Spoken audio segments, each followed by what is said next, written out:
Corporate लोगों के हक में बनाए हुए कानून हैं, इसलिए हम सरकार से बार बार एक ही गुजारिश कर रहे हैं कि ये कानून हमें नहीं चाहिए।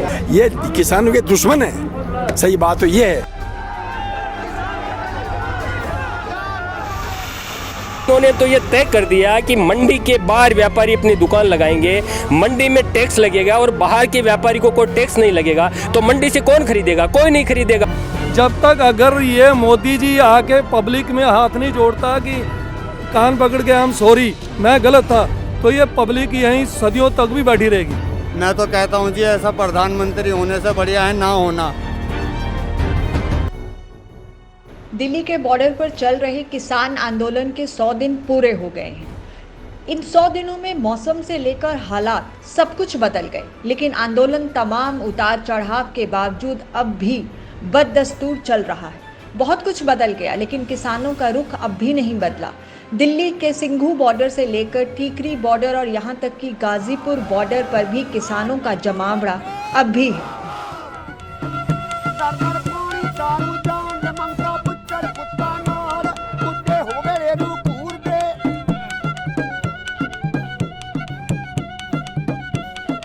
कानून वापसी नहीं तो घर वापसी नहीं का नारा हमारा है, और हमने बता दिया सरकार को ये आंदोलन अक्टूबर तक चलेगा। अक्टूबर तक, ये 10 दिन में खत्म होने वाला नहीं है। अपने पानी लगा लेना, जत्थेबंदी कितने कब आने कितने का, ये अक्टूबर तक चलेगा आंदोलन।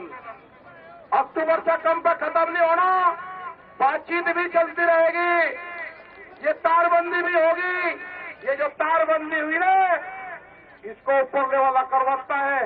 इस तारबंदी के अंदर अनाज बंद होगा, इस तारबंदी के अंदर गरीब की रोटी बंद होगी। ये पता चल गया, कोई इसको लांग कर नहीं जा सकता। सरकार को ये बात अच्छी तरह से समझनी चाहिए, किसी की आजीविका छीनना ये उनका कोई मौलिक अधिकार नहीं है। जैसे मोदी साहब ऑर्डिनेंस लेके आए हैं, मोदी साहब की ऑर्डिनेंस आदत बन गई है, इनकी हैबिट बन गई है। जैसे कि सबसे पहले इन्होंने नोटबंदी की ऑर्डिनेंस, उसके बाद जीएसटी लेके आए ऑर्डिनेंस। क्या हमारे नुमाइंदे नहीं हैं?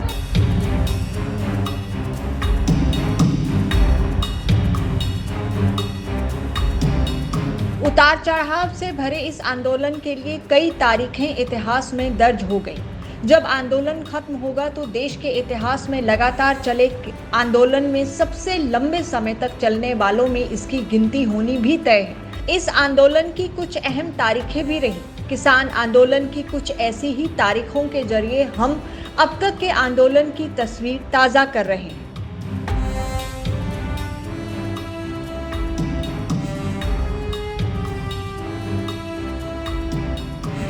पिछले साल 26 नवंबर को किसानों का दिल्ली कूच।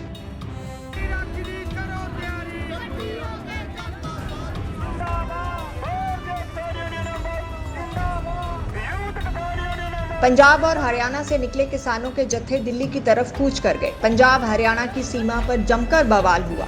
शंभू बॉर्डर पर टकराव के बावजूद किसान आगे बढ़ते चले आए।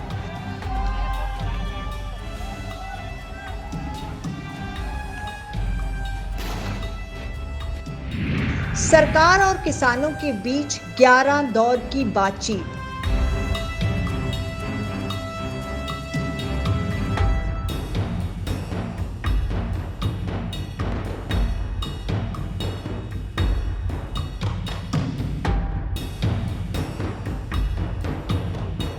एक दिसंबर से सरकार और किसानों के बीच बातचीत का दौर शुरू हुआ। पहले दौर की बैठक के बाद एक 11 दौर की बातचीत सरकार और तकरीबन 40 किसान संगठनों के नेताओं के बीच हुई। अलग अलग प्रस्तावों के बावजूद किसान 3 कानूनों की वापसी पर अड़े रहे।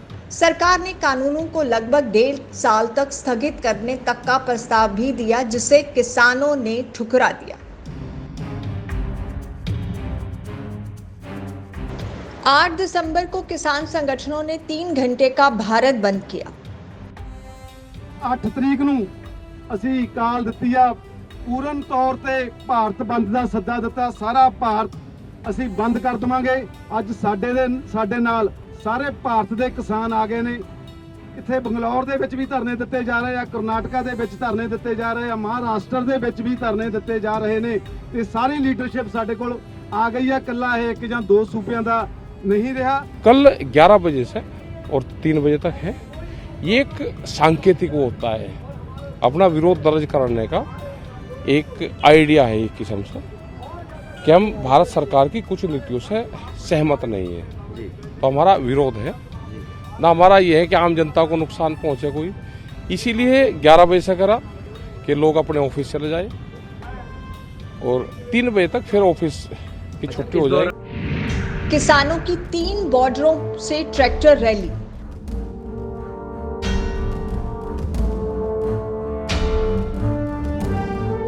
किसानों ने सबसे पहले सड़कों पर अपना दम दिखाया जब 3 बॉर्डरों से किसान संगठनों की ट्रैक्टर रैली निकाली। इस ट्रैक्टर रैली ने पहली बार ये दिखाया कि कैसे किसान एक बड़ी रैली आयोजित कर सकते हैं।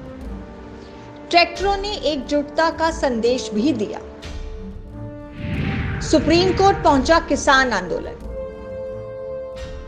16 दिसंबर को बॉर्डर बंद होने वाली दिक्कतों को लेकर सुप्रीम कोर्ट ने सुनवाई शुरू की। सुप्रीम कोर्ट ने बॉर्डर खाली कराने को लेकर कोई आदेश देने से मना कर दिया, लेकिन साथ ही केंद्र को सुझाव दिया कि कानूनों का अमल स्थगित करके एक कमेटी बनाई जा सकती है।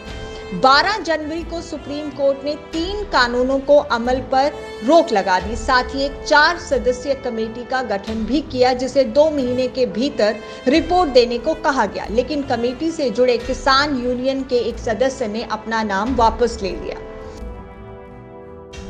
बैरिगेट के अंदर, दिल्ली की तरफ बैरिगेट के अंदर 30 कार्बाइन लिए जवान पुलिस ऑफिसर खड़ा है और बैरिगेट के सामने उस जवान का बाप खड़ा है, उस जवान का ताऊ खड़ा है जो कि वहां किसान के रूप में खड़ा है। और ऐसी स्थिति में, ऐसी परिस्थिति में 26 जनवरी सभी की है, 26 जनवरी सभी मनाना चाहते हैं। और दूसरी बात, भारत सरकार को भी इन केस कानूनों को वापस लेने में कोई दिक्कत नहीं होनी चाहिए, क्योंकि सब अपना मामला है, अपने लोगों का मामला है, ये होनी चाहिए। धारा 144 लगी हुई है और माननीय भारत सरकार के माननीय प्रधानमंत्री जी को भी इस समय इंटरवेन करना चाहिए समय पे। इस समय बहुत उपयुक्त है। 26 जनवरी गणतंत्र दिवस से पहले माननीय प्रधानमंत्री मोदी जी जो सबका साथ सबका विकास चाहते हैं, और मैं ये भी जानता हूँ, मानता भी समझता हूँ कि किसानों की वजह से, किसान के आंदोलन की वजह से जो लगभग 2 महीना हो चुका है, माननीय प्रधानमंत्री ना सो पा रहे होंगे, ना खा पी पा रहे होंगे, ये स्थिति बनी हुई उनके लिए होगी। वो बहुत अच्छे इंसान हैं, देश विश्व की सबसे बड़ी डेमोक्रेसी के, सबसे बड़ी पार्टी के मुखिया हैं, प्रधानमंत्री चुने गए, पूर्ण बहुमत की सरकार है। लेकिन हमारी सुप्रीम कोर्ट के माध्यम से भी यही अनुरोध है कि कानून जल्दी से जल्दी वापस हो और समस्या का समाधान निश्चित तौर पर हो सके। 26 जनवरी का बवाल।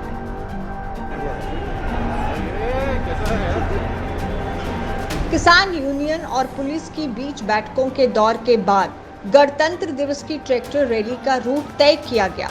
सड़कों पर पुलिस और किसानों के बीच टकराव हुआ, हिंसा हुई। 28 जनवरी को टिकैत की इमोशनल अपील।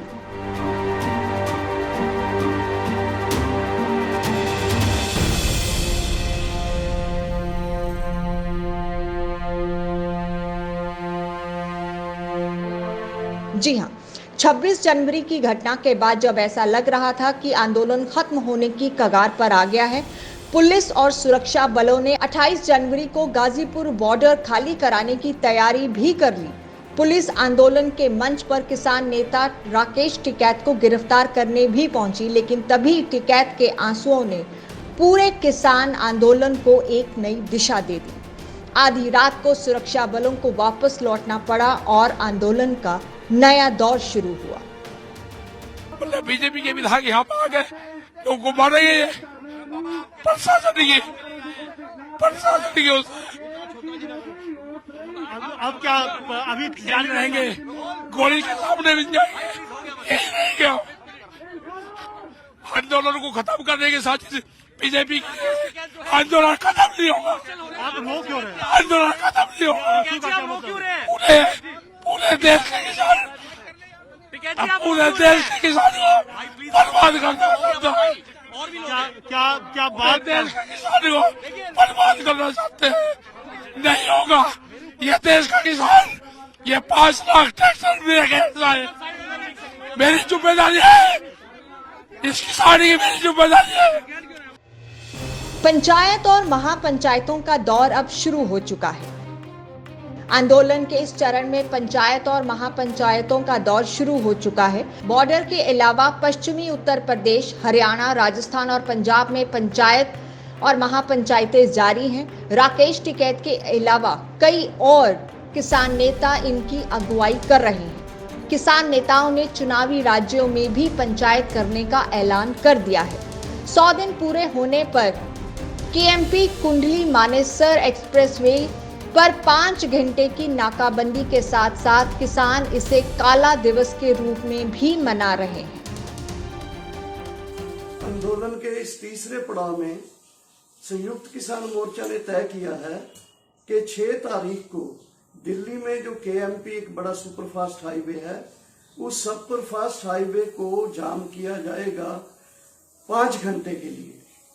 ये 5 घंटे के लिए जाम करने के बाद जब हम कर रहे हैं दिल्ली में, उसी समय संयुक्त किसान मोर्चा की तरफ से ये भी आपको निवेदन किया जाता है कि आप पूरे देश में अपनी अपनी जगह के ऊपर किसान और जन जो है मिलके प्रोटेस्ट करोगे।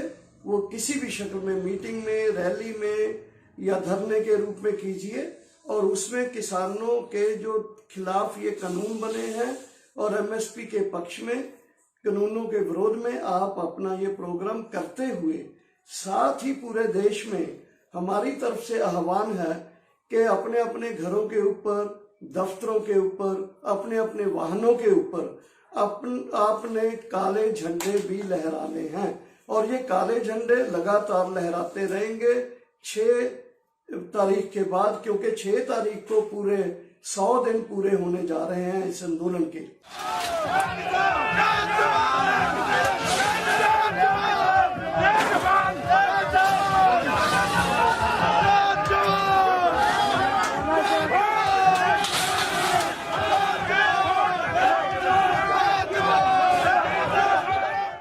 एक तरफ जहां किसान अड़े हैं, दूसरी तरफ सरकार का रुख अब भी वही है। उनका मानना है कि कानून वापस नहीं होंगे और आंदोलन का राजनीतिकरण हो चुका है। नहीं, विपक्ष तो अब उसके चेहरे बेनकाब हो गए। जब हरियाणा में कांग्रेस के नेताओं ने कहा इस आंदोलन को मरने मत देना, अगर लगे तो शराब भी बांटना, उसके बाद भी अगर राकेश टिकैत जी को लगता है कि इस पर मंत्री से आकर, मंत्री का तो दरवाजा खुला हुआ है, कभी भी वो फोन करेंगे उनके लिए दरवाजा खुला। मंत्री हाथ जोड़ के कह रहे हैं कि आप कहां कहां गड़बड़ दिखता है। जो आपने फर्स्ट फेज में, जब तक आप केवल किसान आंदोलन की बात कर रहे थे, जब तक आपने जिन विषय को रखा जी, वो चर्चा में तो उन्होंने स्वीकारा।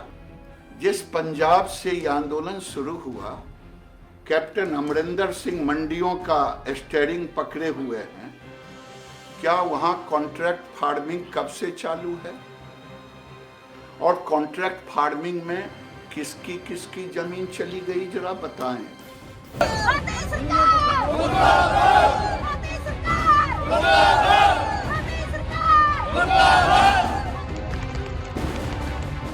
बहरहाल 100 दिन के बाद अब देखना यह होगा कि बातचीत का दौर किसानों और सरकार के बीच शुरू होता है तो कब और पहल किसकी तरफ से होगी, क्योंकि आवाम को, किसानों को और सरकार को, सबको शायद ये इस बात का इंतजार है कि किसान आंदोलन खत्म होगा तो कैसे।